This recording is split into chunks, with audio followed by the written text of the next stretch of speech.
Study with M के सभी का स्वागत है। आज हम जीके के टॉप 20 क्लास में जीके से संबंधित महत्वपूर्ण प्रश्नों के साथ उपस्थित हुए हैं। ये सभी प्रश्न पेपर में पूछे गए हैं। चलिए हम इसको शुरू करते हैं। प्रश्न संख्या पहला है आपका, दिल्ली के शासक में सबसे विशाल स्थायी सेना किसके पास थी? ऑप्शन है आपका A Firoz Shah Khilji, B Alauddin Khilji, C Akbar, D Babur. तो सही आंसर क्या हो जाएगा आपका? Option number B Alauddin Khilji. प्रश्न संख्या 2 है आपका, महात्मा बुद्ध ने अपने उपदेश किस भाषा में दिए? ऑप्शन है आपके ए हिंदी, बी प्राकृत, सी संस्कृत, डी पाली। तो सही आंसर क्या हो जाएगा आपका? ऑप्शन नंबर डी पाली। महात्मा बुद्ध से जो महत्वपूर्ण प्रश्न बन सकते हैं, चलिए उसको भी जान लेते हैं। महात्मा बुद्ध का जन्म कब हुआ था? तो जन्म हुआ था आपका 563 ईसा पूर्व में, कपिलवस्तु के लुम्बिनी में हुआ था। इनके पिता शाक्य गण के मुखिया थे। इनकी माता महामाया थी, जो कि महात्मा बुद्ध के जन्म के 7वें दिन बाद इनकी मृत्यु हो जाती है। और महात्मा बुद्ध का पालन पोषण इनकी सौतेली माँ यानी कि इनकी मौसी प्रजापति गौतमी ने किया था। महात्मा बुद्ध ने 29 वर्ष की आयु में ग्रह को त्याग कर ज्ञान की प्राप्ति के लिए घर से निकल गए थे। महात्मा बुद्ध को ज्ञान की प्राप्ति निरंजना नदी के तट पर या फल्गु नदी के तट पर हुआ। ठीक, वो वृक्ष भी पूछता आपका, तो वृक्ष था वो पीपल का वृक्ष था। चलिए अगला प्रश्न देखते हैं हम। प्रश्न संख्या 3, दिल्ली की कुवत उल इस्लाम एवं अजमेर का 2.5 दिन का झोपड़ा नाम का मस्जिद का निर्माण किसने किया? ऑप्शन है आपके ए आराम शाह, बी कुतुबुद्दीन ऐबक, सी बदायूं, डी इल्तुतमिश। तो सही आंसर क्या हो जाएगा आपका? तो ये हो जाएगा आपका option number B Qutbuddin Aibak. चलिए इससे जो महत्वपूर्ण प्रश्न बनता है, चलिए उसको भी देख लेते हैं। कुतुबुद्दीन ऐबक गौरी का क्या था? ये गुलाम था या गौरी का गुलाम था। कुतुबुद्दीन ऐबक को लाख बख्श या लाखों का दाता या दान देने वाला के नाम से भी जाना जाता है। कुतुबुद्दीन का उत्तराधिकारी कौन था? तो वो था आराम शाह, जो कुतुबुद्दीन का पुत्र था, आराम शाह। चलिए अगला प्रश्न देखते हैं। पंचतंत्र का फारसी में अनुवाद किसने किया था? ऑप्शन है आपके ए महेश दास, बी तानसेन, सी अब्दुल फजल,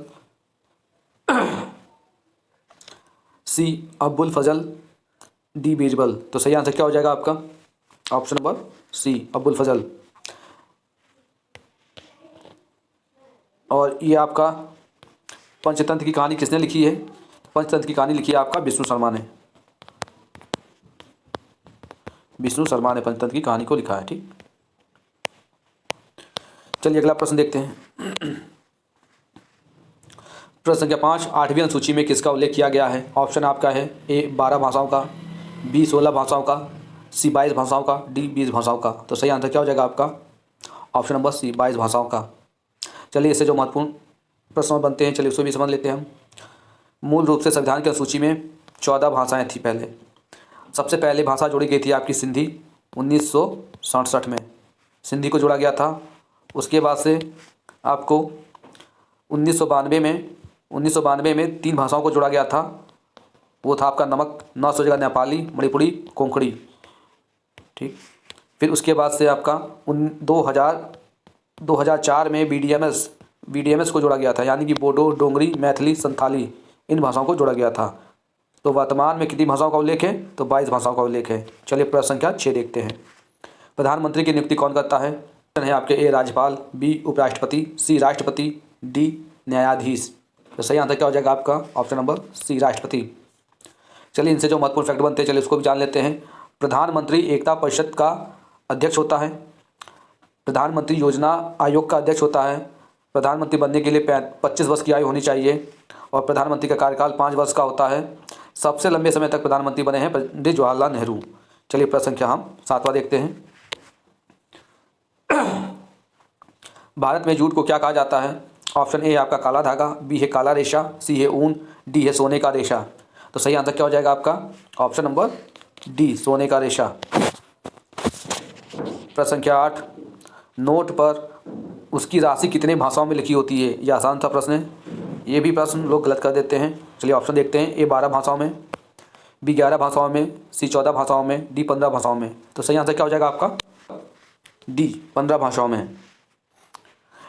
इससे जो महत्वपूर्ण प्रश्न बनते हैं, चलिए उसको भी जान लेते हैं। 1 रुपये के नोट पर किसके हस्ताक्षर होते हैं? तो वित्त सचिव के होते हैं।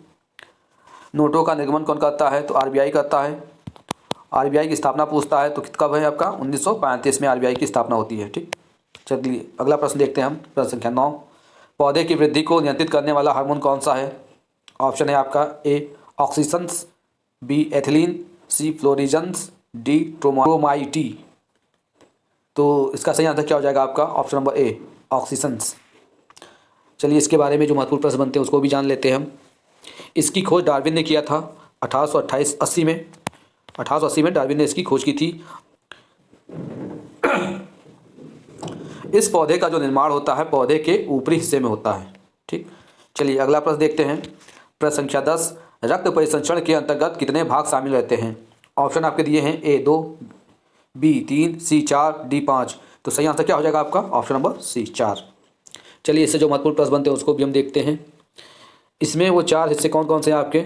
हृदय है, हृदय हृदय धमनी, और आपका है शिराएँ हैं, और रुधिर है। ये 4 हैं। रक्त परिसंचरण की खोज कब किया गया था? तो ये किया गया था आपका 1628 में। तो कब किया गया था? 1628 में किया गया था विलियम हार्वे के द्वारा। चलिए अगला प्रश्न देखते हैं हम। प्रश्न संख्या 11, परम शून्यताप क्या है? ऑप्शन ए है आपका 100 डिग्री सेंटीग्रेड, बी है आपका 0 डिग्री सेंटीग्रेड, सी है आपका 40 डिग्री सेंटीग्रेड, डी है आपका 20 डिग्री सेंटीग्रेड। तो सही आंसर क्या हो जाएगा 11 का आपका? Option number B, 0 degree centigrade.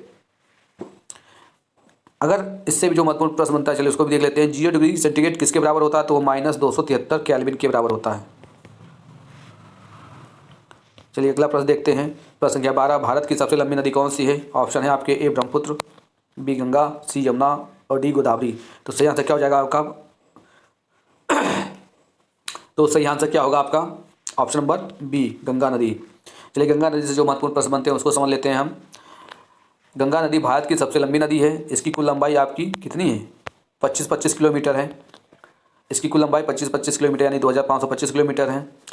Ganga नदी भारत के 5 राज्यों से होकर बहती है। वो 5 राज्य हैं आपके, उत्तराखंड है आपका, यूपी है आपका, बिहार है आपका, झारखंड है आपका, और पश्चिम बंगाल है आपका।